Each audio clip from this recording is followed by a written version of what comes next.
Loves in the air or flower thrower by ബാങ്ക്സിയാണ് നമ്മൾ നോക്കുന്നത്. ഒരു ഗ്രാഫിറ്റി ആർട്ട് വർക്കാണ്. ഗ്രാഫിറ്റി വർക്ക് എന്ന് പറയുമ്പോൾ നമ്മൾ ഈ വാൾസിൽ ഒക്കെ പെയിൻറ് ചെയ്യുന്നതിനെയാണ് ഗ്രാഫിറ്റി എന്ന് പറയുന്നത്. ഓക്കെ. പിന്നെ ബാങ്ക്സി എന്ന് പറയുന്നത് നോക്കാം. അദ്ദേഹം ബാങ്ക്സി എന്നുള്ളത് റിയൽ നെയിം ആണോ എന്ന് പോലും ആർക്കും അറിയത്തില്ല, ഈ ആളുകൾക്ക് അറിയത്തില്ല. ബാങ്ക്സി എന്നുള്ളത് ഒരു സ്യൂഡോണിമസ് ഒരു ഇംഗ്ലീഷ് സ്ട്രീറ്റ് ആർട്ടിസ്റ്റ് ആണ്. അദ്ദേഹത്തിൻ്റെ റിയൽ നെയിം ആണോ ഇതെന്ന് നമുക്ക് അങ്ങോട്ട് ഉറപ്പിക്കാൻ പറ്റത്തില്ല. അദ്ദേഹം ഒരു പൊളിറ്റിക്കൽ ആക്ടിവിസ്റ്റ് ആണ്, ഒരു സ്ട്രീറ്റ് ആർട്ടിസ്റ്റ് ആണ്, ഫിലിം ഡയറക്ടറാണ്. അദ്ദേഹത്തിൻ്റെ റിയൽ നെയിമും ഐഡന്റിറ്റിയും അൺകൺഫേംഡ് ആണ്. അതായത് അത് ഈ ആളുകൾക്ക് സത്യം പറഞ്ഞാൽ കൃത്യമായിട്ടും അറിയില്ല. അദ്ദേഹം UK ബ്രിസ്റ്റോളിലാണ് ജനിച്ചത്. ആൻഡ് ജോയ് മിൽവേർഡ് എന്ന് പറഞ്ഞൊരു ആളുമായിട്ടാണ് പിന്നെ അദ്ദേഹം ഒരു വ്യക്തിയായിട്ടാണ് കല്യാണം കഴിച്ചിരിക്കുന്നത്. ജോയ് മിൽവേർഡ് എന്നാണ്. അദ്ദേഹത്തിന് കുറച്ച് ബെസ്റ്റ് ഡോക്യുമെന്ററി ഫീച്ചറിനുള്ള അവാർഡ്സ് ഒക്കെ കിട്ടിയിട്ടുണ്ട്. പിന്നെ കൂടുതലായിട്ടും അദ്ദേഹത്തിനെ കുറിച്ച് പറയാനാണെന്നുണ്ടെങ്കിൽ 1990s തൊട്ടാണ് ഇദ്ദേഹത്തിന്റെ വർക്കുകൾ ഈ സ്ട്രീറ്റ്സിൽ പ്രത്യക്ഷപ്പെട്ടു തുടങ്ങിയത്. സ്ട്രീറ്റ് ആർട്ടിന്റെ ആളാണ് ഇയാൾ. അപ്പം അദ്ദേഹം എന്ത് ചെയ്യുന്നതെന്ന് വെച്ച് കഴിഞ്ഞാൽ ഈ മതിലിൽ പോയി സ്പ്രേ പെയിന്റ് പോലെ, നമ്മൾ ഈ ഹോളിവുഡ് ഫിലിംസിലൊക്കെ കണ്ടിട്ടില്ലേ, ആ പോലീസുകാർ വന്ന് ഓടിക്കുന്ന കണ്ടിട്ടില്ലേ മതിലൊക്കെ ഒരുന്ന് സ്പ്രേ പെയിന്റ് ചെയ്യുമ്പോൾ, അതുപോലെ ഇദ്ദേഹം മതിൽ അവിടെ എങ്ങും അങ്ങനെ ചെയ്തുകൂടാ. മതിലിൽ പോയി ഇദ്ദേഹം, അതായത് വാൾസ്, സ്ട്രീറ്റിന്റെ വാൾസിൽ പോയി, തെരുവുകളുടെ ആ വാളുകളിൽ പോയിട്ട് ഇദ്ദേഹം എന്ത് ചെയ്യുന്നു വെച്ച് കഴിഞ്ഞാൽ ഈ ഓരോന്നിനെ സറ്ററൈസ് ചെയ്തുകൊണ്ട് കളിയാക്കിക്കൊണ്ട് ഓരോ കാര്യങ്ങൾ അങ്ങ് വരച്ചു വെക്കും അല്ലെങ്കിൽ എഴുതി വെക്കും. ഓക്കെ. അപ്പം അതാണ് ഇദ്ദേഹത്തിന്റെ ടെക്നിക്ക് എന്ന് പറയുന്നത്. ഇദ്ദേഹം സ്റ്റെൻസിൽസ് യൂസ് ചെയ്തിട്ടാണ് വരയ്ക്കുകയും എഴുതിയൊക്കെ ചെയ്യുന്നത്. സ്റ്റെൻസിൽസ് എന്ന് പറയുമ്പോൾ നിങ്ങൾക്കറിയാം, നമുക്കിപ്പം ആൽഫബറ്റിന്റെ 1, 2, 3 ഒക്കെ സ്റ്റെൻസിൽസ് മേടിക്കാൻ കിട്ടും, പല ഷേപ്പിലുള്ള. അതായത് ആ സ്റ്റെൻസിലിനകത്ത് നമുക്ക് ആ കറക്റ്റ് ഷേപ്പിനനുസരിച്ച് എഴുതാൻ സാധിക്കും. അപ്പോൾ ആ സ്റ്റെൻസിലിംഗ് ടെക്നിക്കാണ് ഇദ്ദേഹത്തിന്റെ ടെക്നിക്ക് എന്ന് പറയുന്നത്. പൊളിറ്റിക്കൽ അല്ലെങ്കിൽ ഒരു സോഷ്യൽ കമന്ററി പോലെയാണ് ഇദ്ദേഹത്തിന്റെ ആർട്ട് വർക്ക്സ് എന്ന് പറയുന്നത്.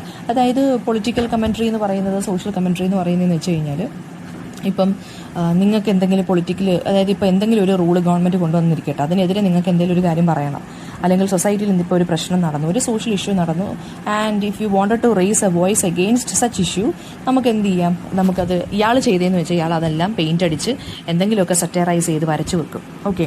അപ്പം ഇതായിരുന്നു ഇദ്ദേഹത്തിന്റെ പരിപാടി എന്ന് പറയുന്നത്. ഇദ്ദേഹത്തിന്റെ വർക്ക്സ് സ്ട്രീറ്റ്സിലും വാൾസിലും ബ്രിഡ്ജസിലും പാലത്തിലും ഒക്കെയാണ് ഇദ്ദേഹം ചെയ്തു വെച്ചിരുന്നത്. അപ്പം ഇദ്ദേഹം ഒരുപാട് ആർട്ടിസ്റ്റുകളുമായിട്ടും മ്യൂസീഷ്യൻസുമായിട്ടൊക്കെ ഒരുപാട് കൊളാബറേഷൻസ് ഒക്കെ നടത്തിയിട്ടുണ്ട് കേട്ടോ ഈ ഒരു കാര്യത്തിൽ. ആൻഡ് അദ്ദേഹം പറയുന്നതെന്ന് വെച്ച് കഴിഞ്ഞാൽ, അദ്ദേഹത്തിന് ഏറ്റവും ഇൻസ്പയറിംഗ് ആയിട്ട് തോന്നിയത് 3D ആർട്ട് വർക്ക് ചെയ്യുന്നതാണ് ഇദ്ദേഹത്തിന് കുറച്ചും കൂടി ഇൻസ്പയറിംഗ് ആയിട്ട് തോന്നിയെന്നാണ് പറയുന്നത്. ഓക്കെ. പിന്നെ വേറൊരു കാര്യം എന്ന് വെച്ച് കഴിഞ്ഞാൽ, 3D എന്ന് പറയുന്നത് ഒരു ഗ്രാഫിറ്റി ആർട്ടിസ്റ്റും കൂടിയുണ്ട്. അങ്ങനെ 3D വർക്കാണോ അതോ 3D ഗ്രാഫിറ്റി ആർട്ടിസ്റ്റ് വർക്ക്, ഒരു ഗ്രാഫിറ്റി ആർട്ടിസ്റ്റും കൂടിയുണ്ട്. അദ്ദേഹം മാസീവ് അറ്റാക്ക് എന്ന് പറഞ്ഞൊരു മ്യൂസിക്കൽ ഗ്രൂപ്പിന്റെ ഫൗണ്ടിങ് മെമ്പറും കൂടിയാണ് കേട്ടോ. അപ്പോൾ ആ 3D ആ ഒരു മെമ്പറിന്റെ പേരും ആവാം, അല്ലെങ്കിൽ മറ്റേ നമ്മുടെ 3D ടെക്നിക്ക്. അപ്പോൾ എന്താണെങ്കിലും ഇദ്ദേഹം ആ ഒരു മെമ്പറിന്റെ അല്ലെങ്കിൽ ഈ ആ ഒരു ടെക്നിക്കിന്റെ ഒരു ഇൻസ്പയറർ ആണ് ഇയാളെന്ന് പറയുന്നത്. ഓക്കെ. പിന്നെ അദ്ദേഹത്തിന്റെ വർക്കുകൾ എന്ന് പറയുന്നത് ഞാൻ പറഞ്ഞില്ല, പബ്ലിക് ആയിട്ടുള്ള സർഫസിലാണ് കൂടുതലായിട്ടും കാണുന്നത്. അദ്ദേഹം ഫോട്ടോഗ്രാഫ്സോ അല്ലെങ്കിൽ ഈ വക കാര്യങ്ങളുടെ, അദ്ദേഹം ഈ വരച്ചു വെക്കുന്നതും എല്ലാം ഈ പബ്ലിക്കായിട്ട് ഇദ്ദേഹം ചെയ്യുന്നതിന്റെ ഒന്നും ഇദ്ദേഹം പ്രിന്റ് എടുത്തോ അല്ലെങ്കിൽ വേറെ എവിടെയും പബ്ലിഷ് ചെയ്ത് അങ്ങനെയൊന്നും ചെയ്യാറില്ല ഇദ്ദേഹം. പിന്നെ ഇദ്ദേഹത്തിന്റെ വർക്ക് എന്ന് പറയുന്നത് ടെമ്പററി ആർട്ടായിട്ടാണ് നമ്മൾ കൺസിഡർ ചെയ്യുന്നത്. ടെമ്പററി ആർട്ട് എന്ന് പറയുമ്പോൾ നമ്മൾ അതായത് പെർമനന്റ് ആയിട്ട് നമ്മൾ കൺസിഡർ ചെയ്യത്തില്ല. ആ വർക്കിനെ നമുക്ക് ഒരിക്കലും പ്രിസർവ് ചെയ്യാൻ പറ്റത്തില്ല. അതിങ്ങനെ മാറി മറിഞ്ഞുകൊണ്ടിരിക്കും, ഒരു ലാസ്റ്റിംഗ് വർക്ക് ആയിരിക്കത്തില്ല. അതാണ് ടെമ്പററി ആർട്ട് എന്ന് പറയുന്നത്. കാരണം ഇദ്ദേഹം വരയ്ക്കുന്ന എല്ലാം ഭിത്തിയിലും അതിലും ഒക്കെ അല്ലേ. പിന്നെ അതുപോലെ തന്നെ ബാങ്ക്സിയുടെ ഒരു ഡോക്യുമെന്ററി ഫിലിം ഉണ്ട്, exit through the gift shop എന്നും പറഞ്ഞത് 2010 ഫിലിം ഫെസ്റ്റിവലൊക്കെ പോയതാണ്. പിന്നെ ഇദ്ദേഹത്തിന് academy award for best documentary film, feature film ഒക്കെ നോമിനേറ്റഡ് ആയിട്ടുണ്ട് ഇദ്ദേഹം. പിന്നെ ഇദ്ദേഹത്തിന് തന്നെ person of the year award 2014 കിട്ടിയിട്ടുണ്ട്. അപ്പോൾ ഐഡന്റിറ്റിയെ സംബന്ധിച്ചിടത്തോളം നമുക്ക് അറിയത്തില്ല ഇയാൾ ആരാണെന്നുള്ളത്.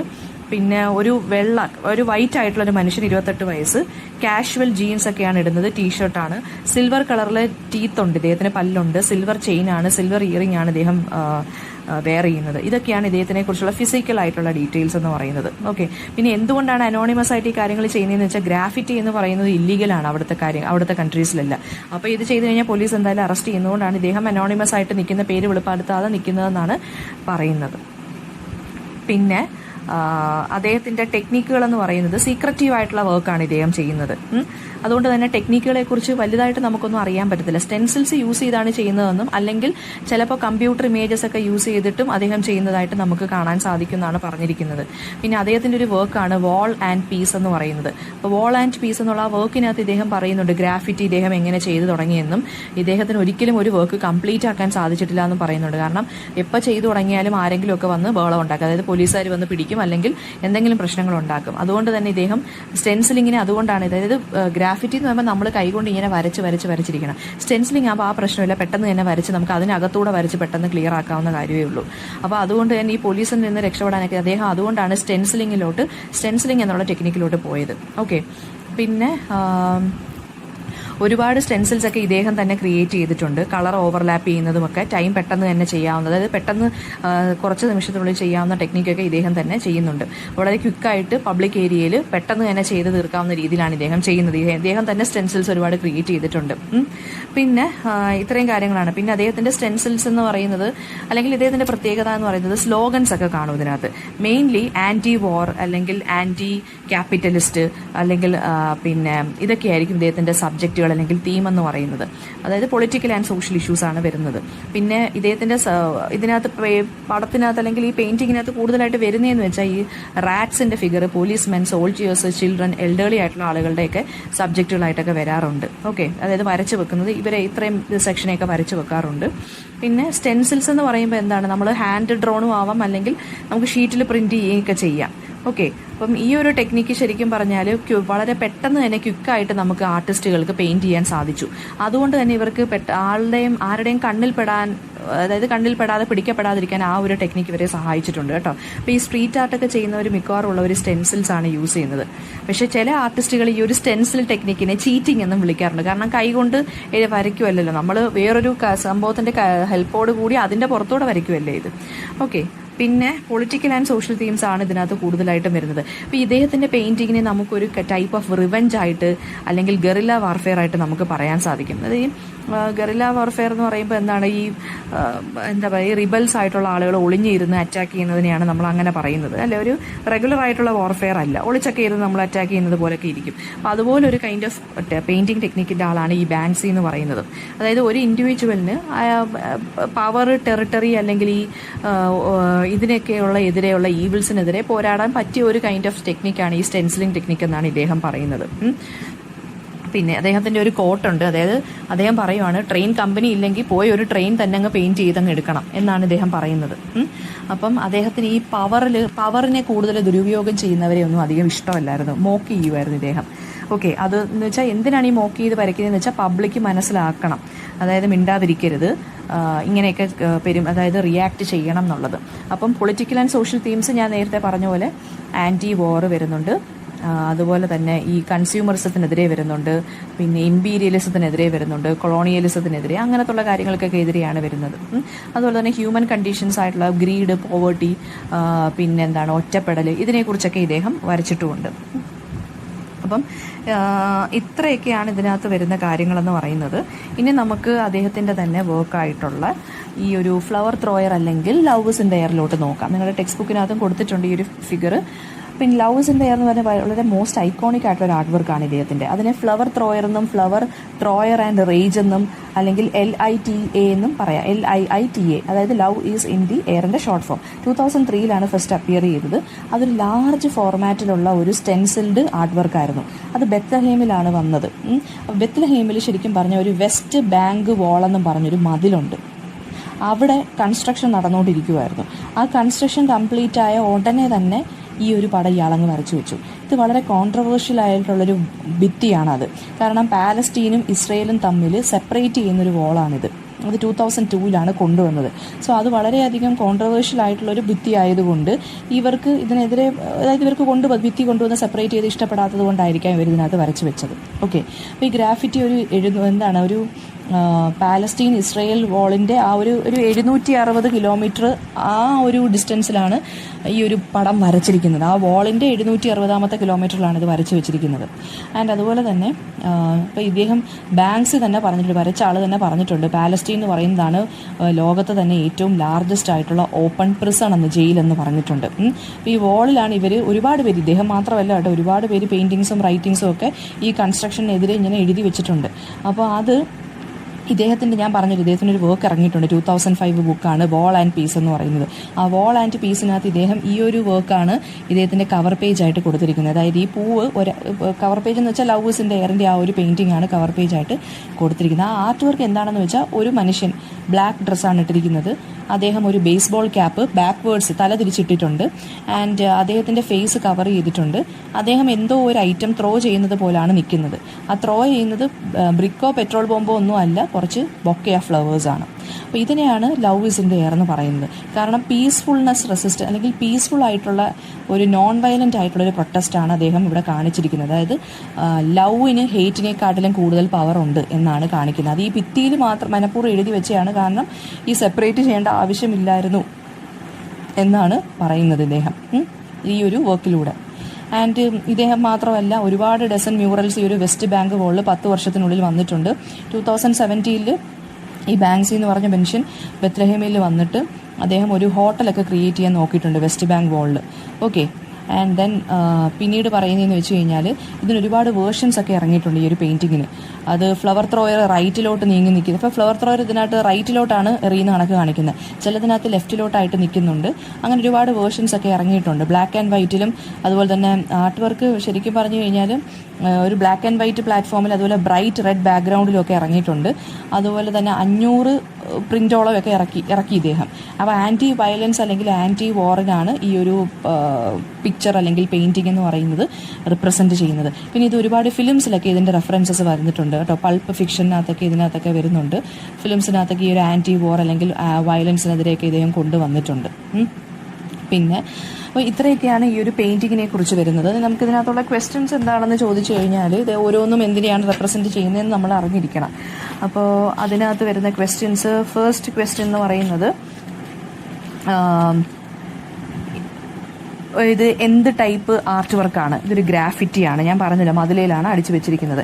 ഇതിൻ്റെ മീഡിയം എന്ന് പറയുന്നത് സ്റ്റെൻസിൽസ് ആണ് യൂസ് ചെയ്തിട്ടുള്ളത്, അത് വെച്ചിട്ടാണ് വരച്ചിട്ടിരിക്കുന്നത്. അതായത് ഹാൻഡ് പെയിൻറ്റഡ് ഒന്നും അല്ല. ഇതിൻ്റെ സബ്ജക്റ്റ് എന്ന് പറയുന്നത് ഒരു പാലസ്റ്റീനിയനാണ്. അയാൾ മാസ്ക് ഇട്ടിട്ട് കുറച്ച് ബൊക്കെ ഓഫ് ഫ്ലവേഴ്സ് എറിയുന്നത് പോലാണ് കാണിക്കുന്നത്. ഇത് പിന്നെ ഉള്ളതെന്ന് വെച്ച് കഴിഞ്ഞാൽ ഇതിനകത്തെ കളർ പാലറ്റ് എന്താണെന്ന് വെച്ചാൽ ബ്ലാക്ക് ആൻഡ് വൈറ്റ് ആണ് കേട്ടോ. പിന്നെ ഫ്ലവേഴ്സ് മാത്രമാണ് കളറിൽ പിന്നെ ഡെപ്പിക്റ്റ് ചെയ്തിരിക്കുന്നത്. പിന്നെ എന്ത് ഇൻസിഡൻ്റ് ആണെന്ന് ചോദിച്ചു കഴിഞ്ഞാൽ ഈ മതിൽ കെട്ടി മറച്ചതിൻ്റെ ഇൻസിഡൻറ്റിലാണ്, ഇതിൻ്റെ റിയാക്ഷനായിട്ടാണിത് എഴുതിയിരിക്കുന്നത്. പിന്നെ ഇതിൻ്റെ സിഗ്നിഫിക്കൻസ് എന്താണെന്ന് പറഞ്ഞു കഴിഞ്ഞാൽ ഈ ബേസ്ബോൾ, ഞാൻ പറഞ്ഞല്ലോ ഇയാൾ എറിയുന്ന ആളായ ഇമേജ് എന്ന് പറഞ്ഞൊരു ബേസ്ബോൾ ക്യാപ്പും ഫേസ് കവറും ചെയ്തിട്ടുണ്ട്. അപ്പോൾ ആ പ്രൊട്ടസ്റ്ററിൻ്റെ കണ്ണുകൾ മാത്രമേ നമുക്ക് കാണാൻ സാധിക്കുന്നുള്ളൂ. അതായത് 1000കണക്കിന് ആളുകളുടെ കണ്ണാണ് അത് റെപ്രസെൻറ്റ് ചെയ്യുന്നത്. അതായത് ഈ ഒപ്രസീവ് പവറിനെതിരെ, ഈ മതിൽ കൊണ്ടുവന്ന ആളുകൾക്കെതിരെയാണ് ഈ ഒരു പെയിൻറ്റിങ് നിൽക്കുന്നത് എന്നാണ് പറയുന്നത്. പിന്നെ ഈ ബാങ്ക്സി എഫക്റ്റ് എന്ന് പറഞ്ഞൊരു സംഭവമുണ്ട്. ഈ ബാങ്ക്സിയുടെ വർക്കുകളെല്ലാം ശരിക്കും പറഞ്ഞു കഴിഞ്ഞാൽ museum of contemporary arts comprehensive survey of street art act, അതായത് ഈ 2011 കൊണ്ടുവന്നിട്ടുണ്ട്. അതായത് ആ ഒരു സർവേക്കകത്ത് ശരിക്കും പറഞ്ഞു കഴിഞ്ഞാൽ 50 ആർട്ടിസ്റ്റുകളിൽ ഏറ്റവും ഫേമസ് ആയിട്ടുള്ള ഒരാളാണ് ഈ ബാങ്ക്സി എന്ന് പറയുന്നത്. ഈ ഒരു 2011 സർവേ എടുത്ത് നോക്കിയപ്പോൾ ഈ മ്യൂസിയത്തിൻ്റെ അല്ലെങ്കിൽ കണ്ടംപററി ആർട്ടിൻ്റെ ഒരു സർവേ നടത്തിയപ്പോൾ 2011 സർവേക്കകത്ത് 50 ആർട്ടിസ്റ്റുകളിൽ ഉള്ള ഇയാളുടെ പേരും കൂടെ വന്നിട്ടുണ്ട്. അതും ആ ഒരു ഇതിനകത്തുകൂടിയാണ് ബാങ്ക്സി എഫക്റ്റ് എന്ന് പറഞ്ഞത്. അതായത് ബാങ്ക്സിയെ പോലെ ഒരുപാട് പേര് വന്നു. ബാങ്ക്സിയുടെ അനോണിമസ് ആയിട്ടുള്ള കാര്യങ്ങൾ, അദ്ദേഹത്തിൻ്റെ വർക്കും അദ്ദേഹത്തിൻ്റെ ശൈലിയും എല്ലാം എങ്ങനെയാണോ അതുപോലെ ഒരുപാട് ആളുകൾ ഇൻഫ്ലുവൻസ്ഡ് ആയിട്ട് വന്നിട്ടുണ്ട്. അപ്പോൾ അതിനെയാണ് ബാങ്ക്സി ഇഫക്റ്റ് എന്ന് പറയുന്നത്. എന്ന് വെച്ചാൽ ഒരു സക്സസ്ഫുൾ ആയിട്ടുള്ളൊരു കൾച്ചറൽ അല്ലെങ്കിൽ ഒരു പ്രോഫിറ്റബിൾ ആയിട്ടുള്ളൊരു അനോണിമസ് ആയിട്ടുള്ള ഒരു കൈൻഡ് ഓഫ് പെയിൻറ്റിങ് അദ്ദേഹം എന്ത് ചെയ്തു, വിപുലീകരിച്ചു അല്ലെങ്കിൽ ഡെവലപ്പ് ചെയ്തെടുത്തു. അതാണ്. പിന്നെ ആൻറ്റി വോർ, ആൻറ്റി സെൻറ്റിമെൻറ്റ്സ് എങ്ങനെയാണ് ഇതിനകത്ത് വന്നിരിക്കുന്നത് എന്നുള്ളത് പറയുക. വെസ്റ്റ് ബാങ്ക് ബോളെന്നുള്ളതിനെ കുറിച്ച് സംസാരിക്കുക. പിന്നെ എന്താണ് പറയുക, ശരിക്കും പറഞ്ഞാൽ ഇത് എങ്ങനെയാണ് ഒരു ഡെപ്പിക്ഷൻ, ഇതൊരു ആർട്ട് വർക്കാണ്, അതെങ്ങനെയാണ് ഒരു ക്രൈസിസിനെ പവർഫുള്ളി റെപ്രസെൻറ്റ് ചെയ്യുന്നത്.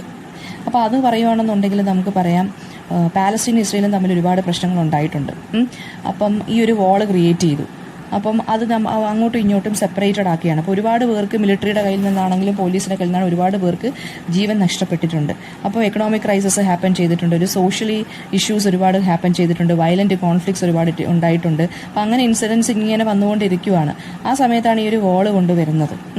അപ്പോൾ ആ വോളും കൂടി കൊണ്ടുവന്നപ്പോഴത്തേക്കും എന്താണ്, കുറച്ചും കൂടി സെപ്പറേറ്റഡ് ആയിട്ട് മാറി അല്ലേ. അപ്പോൾ അതിൻ്റെ ആ ഒരു ഇതിനെതിരെയാണ് ഈ ഒരു പെയിൻറ്റിങ് ശരിക്കും പറഞ്ഞാൽ കൊണ്ടുവന്നത്. അപ്പോൾ ഇതെങ്ങനെയാണ് ഒരു പോസ്റ്റ് മോഡേൺ വർക്ക് ഓഫ് ആർട്ടായിട്ട് മാറുന്നത് എന്നുള്ള ക്വസ്റ്റ്യൻ ഇമ്പോർട്ടൻ്റ് ആണ്.